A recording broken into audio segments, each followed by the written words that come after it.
Hello there, and welcome to episode 5 of the podcast from UKCPD, Jump into Success. Let's get going.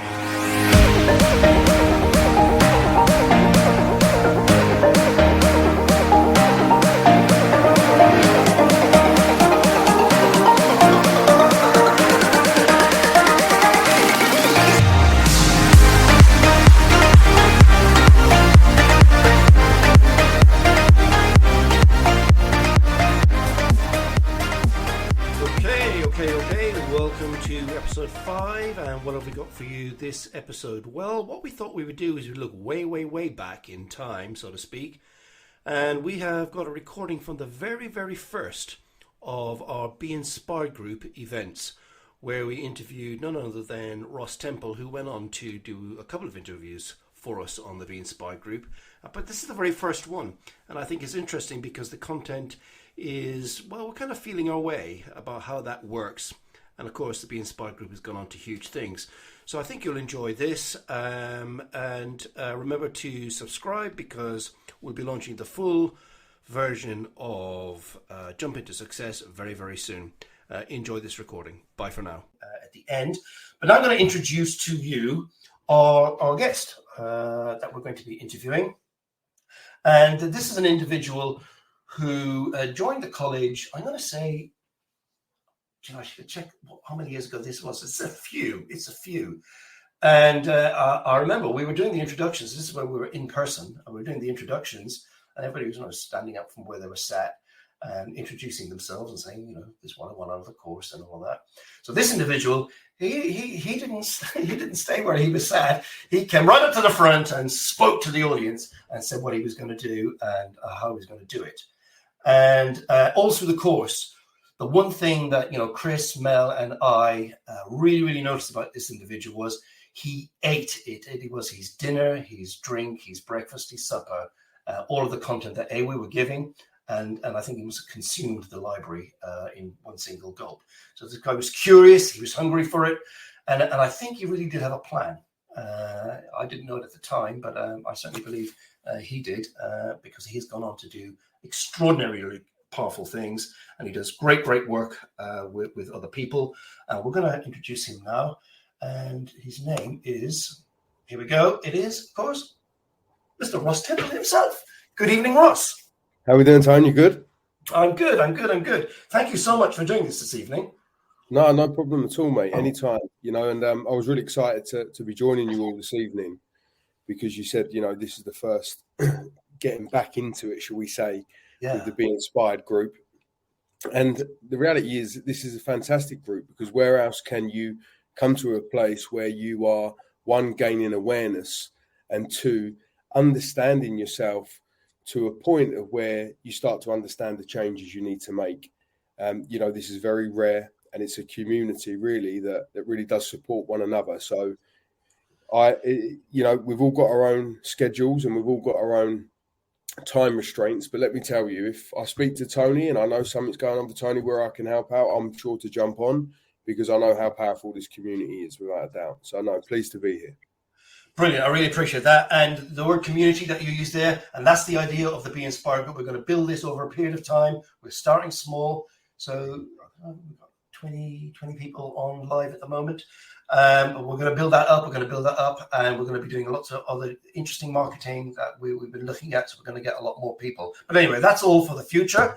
So, Ross, somebody here, Diane's calling you a living legend. So that's pretty good. A living legend. I'd be worried about that. Tell us a little bit about your journey, just so some people will obviously know you quite well. I think some of the people on the call won't know you at all, looking at who we've got here. Just a little bit about your story, your journey, and how you ended up doing what you're doing. And we'll get into the detail of what you do in a minute. Yeah, no problem at all. So like you all here, I expect you had a realization or a moment where you knew there was more for you, and you got yourself asking really to yourself and reflecting on the fact that, what is this all about? What am I here to do? What am I here to be? And how do I be and become more? And it's a great question to ask yourself. And I was in a similar position to Tony. Tony, I think I've been part of your community now for 9 years. Whoa! 9 years. I was thinking 7, yeah, so wow, that's great. Wow, fantastic. Yeah. So, I think I was 26 and I'm now 35. And I remember searching and asking myself, what it's all about, what can I do, and how can I take my experiences and help other people. And to get into the depth, shall we say, of where this all started, I come from, it's fair to say, and I say it with love, a dysfunctional family, which we've all got our own traumas and dramas that we've all been through and overcome. But there was to give you one significant event. When I was 6 years old, my mother was shot in front of me. There was an attempt on my dad's life, and the attempt meant that they didn't shoot my dad. They shot my mum, who was standing on the other side of a window. And I saw this as a child. And I grew up, and thankfully she didn't die. She lived. But growing up, I always wondered, how come there's this part of my family that seemed to be normal and peaceful, and there's this side of my family that are absolutely wild and uncontrollable? And I grew up with this whole aspect of, why do we do what we do? Yeah. But first of all, let me understand me as an individual, and then I can help others to understand why they do what they do. And that got me to the point of Googling and searching and seeking. And I came across I won't say the organisation, but I came across an organisation that once I spoke to them, they said, let me tell you, we shouldn't say this, but I'm going to say this, is that you should not be looking at doing any personal development or coaching certification other than the UK College of Personal Development. It's fair to say the rest is history, because from the moment I spoke with Tony saw something in me that actually I probably didn't see in myself. And Tony's words were to me that, Ross, you are a diamond in the rough. And there may have been a bit of emphasis on the rough, shall we say? So we had the chip away, we had to mold, and we had to consistently get feedback. And we, for many of you, the NLP presupposition there is no failure, there's only feedback. Hard for me to take on to begin with. Everything was personal, and everything was, it's a bit of a dig at me. But actually understanding the principles, what's got me to where I'm at now. So I don't know where everyone's at in terms of your stage of progression. But for me, the best thing I'd done was saw the whole lot through. So that was doing the practitioner, doing the master practitioner. And actually, quite recently, in the last couple of years, I went on to do the ILM level 7 as well. And what I come to learn, and maybe you're at this point now, is it doesn't matter what you know, what you've done, or where you're at. Whatever you know has got you to the point you're at. But you will never, ever know it all. And when you think you do know it all, remind yourself that you don't. You're dead right. And that's really helped me on my journey. So to give you that short summary, I was in a place of wondering what's what, where am I, what am I here for, what am I to do with my life? Got obsessed with personal development. Why do we do what we do? Studied it in my professional opinion, and I say my professional opinion, but on my personal opinion, the best personal development college you can work with, which is Tony and the team, has got me onto this place of where, one, I'm aware, two, I can respond, and three, I'm consistently taking action. And they're three things that I sort of live by now. Yeah. Well, I really appreciate all of the plugs. That's great. That's not what we're here for tonight, but I do appreciate it. So, got a couple of kind of guide questions here. What key learning or model do you think has led to your success? But even before we answer that question, I suppose we better tell people what you actually do, because I know you used to work in one industry, which was sales, if I remember, for a woodworking company or something. Yeah. So I was in let me try and make this sound as sexy as possible, everyone. Sorry for the language, but I was head of new business development for a niche timber importer. E.g., I sold planks of wood. Nice. And I was in that place from a place of security, repetition, and going through the whole motion of work for 40 years for 40 hours with hopefully with the ability to be able to retire safely. Let me tell you, that's tiptoeing through life. That's my opinion. If you're in that place, all the best. And I really hope that works for you. But I know it didn't work for me. And I was in this place for asking myself, what is next? What can I do more of? And, one thing that I stand by is having an upgrade mentality. Doesn't matter where you're at, what level you're at. It's how do I get to the next level? How do I do more, be more, become more? Sure. But I'm so grateful for the people that I worked for and with, and that gave me the platform and the foundation to get to where I'm at now. Fast forwarding that over the last 5 years, and really springboarding from when I completed the Master Practitioner. And Tony says about plugs, there's no plug here. It's just me telling you my journey and me sharing with you what helps. But being able to have that springboard of the Master Practitioner enabled me to go into coaching, speaking, and training on a full-time basis. And that's the place I'm at now. So I had my own practice for a little while, and I was doing speaking arrangements and coaching with reoffenders, unemployed, and young students and entrepreneurs. And that was great. It was really good to get me to a place of understanding what I liked and what I didn't. And what I would say to any of you now is if you're in the place of just starting your own coaching journey, here is what I would do based on what I've done. Is one, I would understand my level of proficiency, e.g., what am I good at delivering, speaking about, and based on my credibility, credentials, experience, knowledge, and know-how, where do I sit with that? Number two is I would really look at the problem I solve. So here's what I've done. I went out and I told the whole world I'm a life coach. Great, fantastic, wonderful. But here's the problem. There's no measurable metric. Now, the problem with not having a measurable metric means you are now one of many. And whenever you introduce yourself as a life coach, someone categorizes you with the rest of the life coaches. Now, I'm not saying life coaching is a bad thing. Not at all. But what I come to realize is, one, my level of proficiency. Two, what is it in terms of the problem I solve?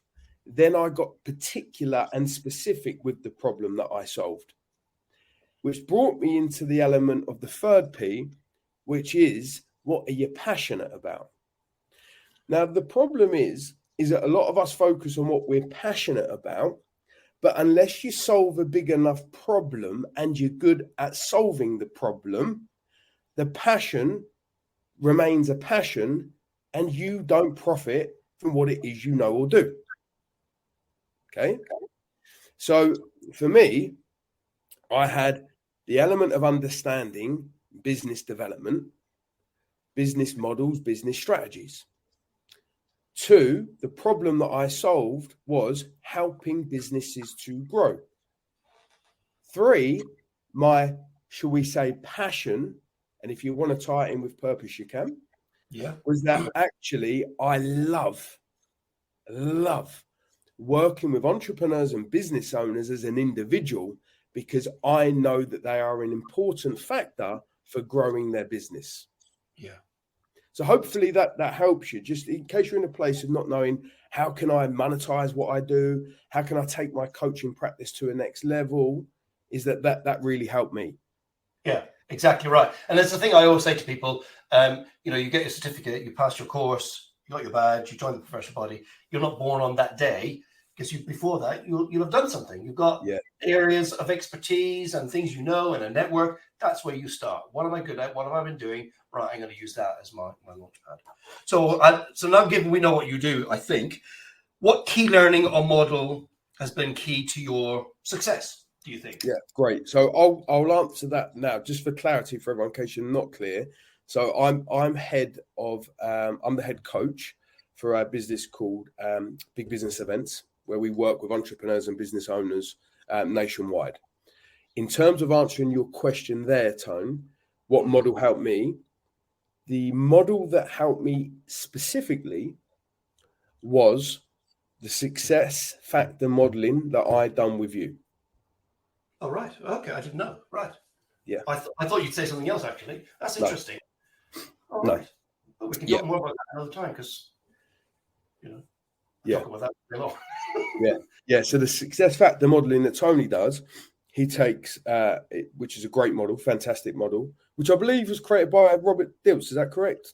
Yeah, Robert and his brother John. Just for those who don't know, success factor modeling is a piece of research that Robert and his brother John did, trying to figure out what was the secret to Silicon Valley, basically. How come there were all of these startups that were taking over the IT world in a very specific area and a very sort of culturally specific context. And what they began to notice is that some people were not just successful once, but they were serial entrepreneurs. They would have an idea, sketch it up, get funding, build a team, launch the product, and then sell the business, take some time back, and then go, ooh, I've had another idea, and then we do it again. So there was a formula, or was there a formula? So the thing about success factor modeling was model that and then figure out, which is the bit that I became interested with Robert and John, which changed my life. Can we apply these models, these principles, these ideas, these tools to other contexts? Building a college, which is what we did, a training company, and health. And there's loads of other things that have been done, and maybe we'll do a very focused evening on that coming up. So that's interesting. You did that. That's your model. And I suppose thinking about it now, that kind of makes sense, given that you're so interested in business development. Yeah. I hadn't thought about that. I thought you were going to say logical levels, actually. No. Logical levels is great, and it really is. But no, the success factor modeling just helped me to look at perspective and help me work out actually what do I want, what do I want to be, what do I want to become. Yeah. I don't know if you ever remember, Tone, but the exercise that we done to summarize where we wanted to be. Yeah. For us to draw a picture. Now. That's right. Yes. Yeah. So Tony said about logical levels because I'm quite a logical person. And for me, actually having the element of getting out of what I know, because what I come to realize is that we think about things in a way that we know based on who we are at that particular point. So until we change perspective, stand in a different space and explore, we can never look at things from a different perspective because we're always looking for things based on who we are at that point. So the success factor modeling enabled me to do that. Then I drew a picture, which is totally out of my comfort zone. And I remember I stood up the front. I said, Tony, I'm shaking, mate. I literally held this picture and it looked like my 2-year-old son had drawn it. And it was a picture of me standing on stage with a leaf each side of me, which was a sign of growth, spotlight on me, because I like to be center of attention. And I had a love heart, which was doing what I love, a pound sign, earning the money I want to be earning, and then an anchor, giving back to others. Well, what's amazing is this is exactly what I do right now. Yeah. And I remember that exercise, and we have to figure out a way of doing this online, because I remember one lady in particular, she really thought about it a long time, and she got quite emotional. And I thought, okay, something's just going on there. And she drew a picture of herself in Hawaii doing Hawaiian massage. I thought it was pretty exotic. But I think it was 9 months later, she sent me an email. I think actually she came into the country and said, guess where I'm going next week? I was like, where are you going next week? Hawaii. We're doing massage on the beach. I was like, amazing. What? Yeah, so, have that vision. Great. Fantastic. Now, next kind of a question I've got here, and I won't keep you much longer. I know I said everybody would be short tonight. I know you do a lot of coaching, but it's mostly in the business kind of context, and you've talked about that already. Just tell us a little bit about that work and what you get out of doing that and helping people grow their business. If I was able to summarize the feeling, and for anyone who's watching this, you may want to make a note of this or just remember this for yourself, is impact equals income. Now, what I hear and what I see from a lot of coaches is we want to make a greater impact. And do you know what? Fantastic. 100%. That is the best feeling that you can feel. But what I don't want anyone to feel is that there is a worry about earning money based on your expertise, your experiences, your knowledge, your know-how, or making a difference. See, as entrepreneurs and business owners, because that's what you are as a coach, you are an entrepreneur and business owner, but sometimes we don't get in the spirit of it because we're looking for the transformational change for others. That's right. And I've been there. Let me tell you, I have been there. I remember when I first started off my journey and the whole aspect of coaching people for free because that's what everyone says you should do and be. Here's the problem. Once you start to get in the habit of that, you then create that as a standard. And that then becomes your level of acceptance. But for me, transforming that mindset and saying, hold on, I can solve a problem. I can provide value, which is what you will remember. You're a problem solver. You're a value provider. Is that by doing that and creating a positive impact, I need to create the income that I deserve. Yeah. And that's the feeling that I have that keeps me in balance. Impact, income. Impact, income. And if you get those two aligned, then you've got a great, profitable practice. Yeah. Great. Perfect. That's great. I mean, I think that's advice, even if you're not a coach, to think about, okay, what value am I adding? Maybe I deserve something more from my boss. Go and ask for it, for sure. Yeah. So we've got a comment here. Proficiency, what problem am I solving? Where's my passion? What's my purpose? Success activating adults, serial entrepreneurs. What is the tool? Can you apply different contexts? Wow, Adele's really writing a lot of notes here. These are notes for myself. That's fine. Great. But we will we'll do an evening on it, and we'll talk more about it.